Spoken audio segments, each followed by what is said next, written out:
आज बनवणार आहे इडली डोसा यासाठी लागणारी चटणी साऊथ इंडियन पद्धतीने।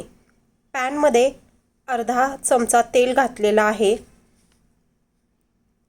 त्यामध्ये टाकू एक मोठा चमचा हरभऱ्याची डाळ। तेलावर परतून घेऊ। त्यामध्ये टाकू तेवढीच उडदाची डाळ। तेलावर डाळी चांगल्या परतून घेऊ। त्यामध्ये टाकू बेडगी मिरची 2, एक छोटा कांदा चिरलेला आहे तो टाकून घेऊ। तेलामध्ये चांगलं परतून घेऊ। त्यामध्ये लसणाच्या 3 ते 4 पाकळ्या,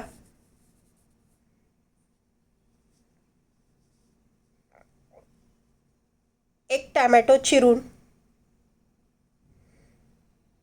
तेलावर लाल परतून घेऊ सगळं।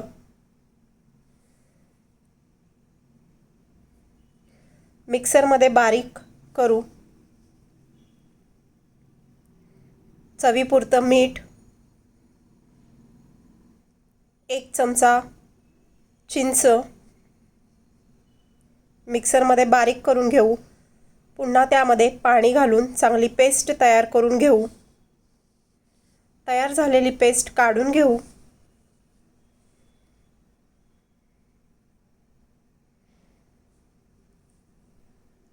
फोडणावळीमध्ये अर्धा चमचा तेल घालू। त्यामध्ये घालू अर्धा चमचा मोहरी, जिरे, कढीपत्ता,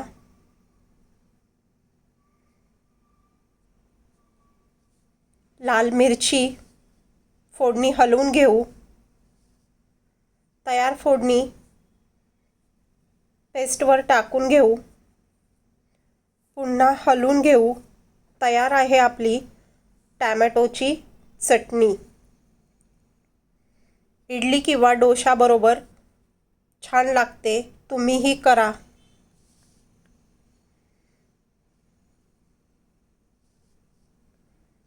आता करणार आहोत नारळाची चटणी। त्यासाठी 1 वाटी ओला नारळ, 2 हिरव्या मिरच्या, लसणाच्या 2 ते 3 पाकळ्या, चवीपुरते मीठ, 1 चमचा दही किंवा लिंबाचा रस घातला तरी चालेल। खोबरं बारीक करून घेऊ। त्यामध्ये पुदिन्याची 10 ते 20 पाने, 1 चमचा डाळे, पाणी घालून पेस्ट तयार करून घेऊ। तयार पेस्ट काढून घेऊ।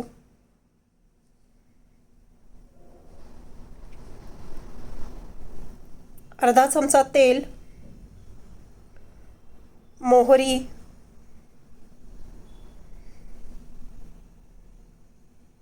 जिरे, कढीपत्ता,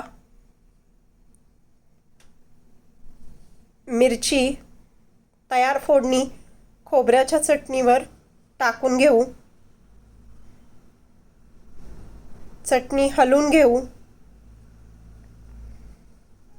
तयार आहे खोबऱ्याची चटणी, तुम्हीही करा। आता करणार आहोत शेंगदाण्याची चटणी। पॅनमध्ये अर्धा चमचा तेल, 3-4 लसणाच्या पाकळ्या, त्यामध्ये छोटी 1 वाटी शेंगदाण्याची साल काढून घेतलेली आहे, हिरव्या मिरच्या 2, 1 चमचा डाळे तेलावर चांगले परतून घेऊ।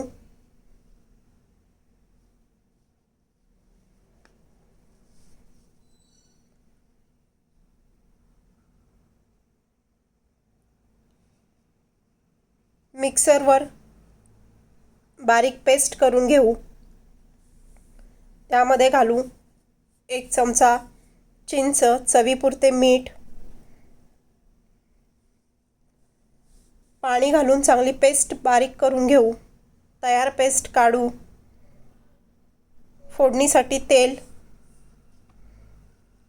त्यामध्ये घालू मोहरी अर्धा चमचा, जिरे,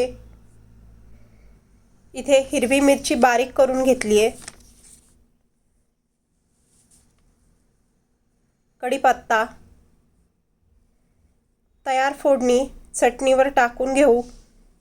तयार आहे शेंगदाणा चटणी।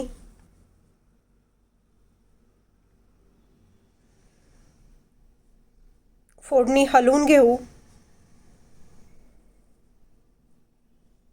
तयार आहे टॅमॅटो नारळाची शेंगदाण्याची चटणी।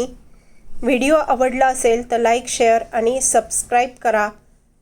डोसा किंवा इडली बरोबर चटण्या खूपच छान लागतात, तुम्हीही करा। व्हिडिओला लाईक, शेअर आणि सबस्क्राईब करा।